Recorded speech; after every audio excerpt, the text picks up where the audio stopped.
This 17 News at Noon podcast is brought to you by Clinica Sierra Vista. Welcome back to 17 News at Noon podcast, where we share your news on your schedule. Good afternoon, and thanks for joining us for 17 News at Noon. I'm Nicole Gitsky. Well, we begin with new video showing the moments a Kern County Sheriff's Office canine accidentally bit a man that was in custody. KCSO released body cam footage from the incident that happened back on May 9th in northwest Bakersfield. KCSO says it stemmed from a high-risk traffic stop. Their deputies were in the process of detaining multiple people when another deputy arrived to assist.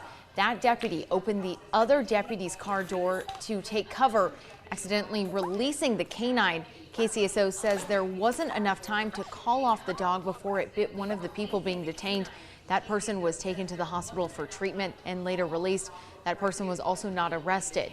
KCSO says they're removing canine Victor from patrol work for at least now. Victor started with BPD in 2020. Now, if you have any information, you can contact KCSO at 861-3110.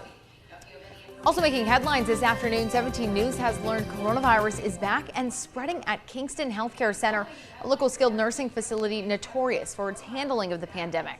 Local public health officials confirmed the nursing home contacted the department yesterday, notifying officials about the positive test result in 2 residents. Details are limited at this time, as we're still trying to learn more about what this means for the infected residents and the others living in the 184-bed facility, especially during a time when the more contagious Delta variant is spreading. Kingston Healthcare Center is the only skilled nursing facility in Kern County with a positive case of coronavirus, according to state records. Trouble surrounding Kingston happened during the pandemic. Now, you may remember in May of last year, before coronavirus was widespread in Kern, several dozen people, Kingston residents and staff, tested positive for the virus. Former Public Health Director Matt Constantine said last year during the first outbreak that, quote, basic disease control procedures were not being enforced. Conditions did improve after months of healthcare officials criticizing the home, but damage was done. State records show since the beginning of the pandemic, more than 100 residents in the facility have tested positive, 19 have died. We reached out to Kingston Healthcare Center, but our call was not answered. In fact, we reached out to the owner of Kingston Healthcare Center for months last year during the most critical times of the pandemic. We never heard a response, not even a statement. Now, 17's Alex Fisher will have more on this story tonight on 17 News at 5. Meantime, COVID-19 cases are on the rise in Kern County. Public Health announced 134 new cases yesterday. Over the last week, we've seen a 44% increase in new cases, and there has been a 77% increase in cases in the past month. We also learned of another death yesterday. 1,413 lives have been lost to the virus. Clinica Sierra Vista is now offering rapid COVID-19 testing and COVID-19 vaccinations. Call 833-278-4584 to make your appointment. But don't delay. Clinica Sierra Vista, putting patients first. Now, in your 17 Court Watch, convicted murderer Jamie Osuna will have a second competency trial after doctors say he is no longer incompetent. Osuna was convicted in the 2011 murder of Yvette Pina in Bakersfield and was found incompetent to stand trial in the grisly killing of his cellmates 2 years ago. Kings County Judge Randy Edwards made the finding after listening to testimony from 2 psychiatrists who determined Osuna did not understand the criminal proceedings against him and could not assist his legal team in the preparation of a defense. Criminal proceedings have since been suspended until he's restored to competency. Now, Judge Edwards set a pre-trial conference for September 15th regarding his mental competency after doctors' recent findings. Edwards will ultimately determine whether he has been restored to competency.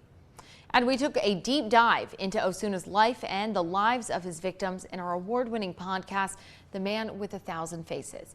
You can listen to it on Apple, Spotify, and other sites. Just go to 1000facespodcast.com for more. Now, in your 17 Crime Watch, police need your help in finding 3 men wanted for an assault at Firehouse Restaurant. According to Bakersfield Police, it happened back on May 3rd at the Firehouse on Callaway Drive. BPD says the men followed the victim into the bathroom and assaulted him. The victim was injured. Now, all three suspects are in their mid-20s and about 6 feet tall. They fled the scene in a gray four-door sedan. Call BPD at 327-7111. And police say they were able to get a gun off the streets during a traffic stop. That driver now behind bars. BPD says officers attempted to pull over 39-year-old Lazaroy Miller in the area of South 8th Street and Plans Road. Miller didn't stop and led deputies on a pursuit. Police say Miller got rid of the gun during the pursuit. Eventually, Miller stopped and police were able to take him into custody. He was arrested for firearm, evading, and gang-related charges. Well, the Kern County Sheriff's Office says 2 children who were abducted by their non-custodial parents have been located. KCSO says 7-year-old Kaylee Jackson and 5-year-old Anthony Jackson Jr. were taken by Jessica Dowell, also known as Jessica Jackson. KCSO says the kids have been returned to their legal guardians, but the suspects are still outstanding at this time. 17 News is your local election headquarters, and a Bakersfield man has declared his candidacy against Hanford Congressman David Valadao. Angel Lara serves as a staff assistant for Senator Dianne Feinstein. According to his website, Lara was encouraged to run for Congress after witnessing Republicans' attempts to undermine American democracy by eliminating voting rights and refusing to hold Donald Trump accountable for his efforts to subvert the 2020 election results. Primary election day is set for June 7th, 2022.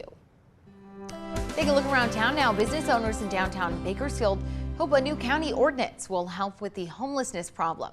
Business owners say the homeless continue to scare away customers. Now, if passed, this ordinance would prohibit sleeping in public or private spaces. Owners say they support the ordinance, but it's not a move to get rid of the homeless, adding resources still need to be available for our homeless community. And our downtown streets will become a little cleaner thanks to a new expansion of the biohazard waste around town. Now, the City Council unanimously approved the expansion of the city's biohazard waste cleanup services in downtown Bakersfield, aka the Poop Patrol.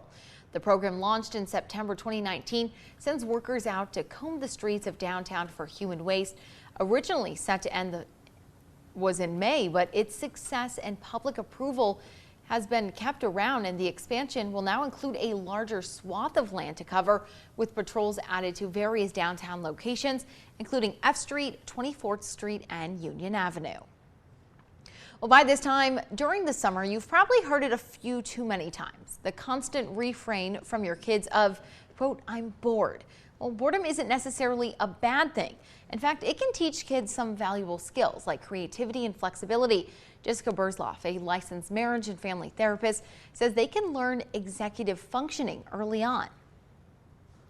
Things like planning and knowing how to sequence different steps in a project, for example, how to organize your time, and all of those things can be learned with a little bit of boredom as a motivation.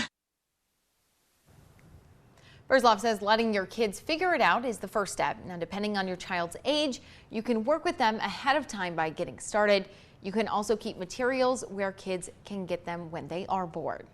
Well, one way to help your kids stay busy in the summer months is summer camp, and Stay Focused Ministries is partnering with New Life Church for a 3-day camp next week. The camp is open to any students from 2nd through 5th grade. Kids can cool off from the summer heat with water slides and water balloons.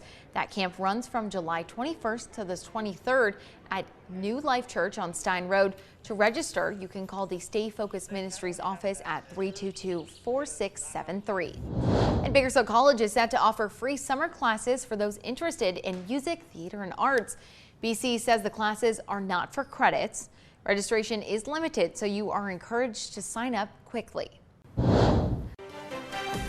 Another wildfire has broken out in Northern California. The so-called Dixie Fire started late Tuesday. It's burned more than 2,200 acres in Butte County. Dry vegetation combined with hot temperatures and wind caused the fire to balloon in size last night. That fire right now is 0% contained, but fire crews say it is moving away from structures. Meantime, the largest wildfire in the west continues to grow in size. The Beckworth Fire is burning in Lassen County near Lake Tahoe. It has now burned over 95,000 acres and is 71% contained at last check. The fire has destroyed at least 20 homes, and its worsening conditions have prompted new mandatory evacuations. Authorities say they're facing big containment challenges due to the rugged terrain. Nearly 3,000 firefighters, including some from Kern County, are helping to fight those flames. Well, back to school spending is forecasted to be way up this year. New survey results from Deloitte find spending will be at its highest level in years, to the tune of $32.5 billion for K through 12th grade students. That's $612 per student. 40% of K through 12th households are planning to spend more compared to last year on items including clothing, supplies, computers, and electronics. And Kohls is offering teachers and school staff a special discount for the first time. Tomorrow through Sunday, they can get 20% off on in-store purchases when they show a valid school ID. The discount is for K through 12th grade teachers, daycare, early learning, and post-secondary educators and school staff. Gift cards, electronics, toys, and beauty and fragrance items are excluded from that promotion. The 17 News at Noon podcast is a production of KGET and Nexstar Media Group. For more on all of the headlines in today's show, head to kget.com.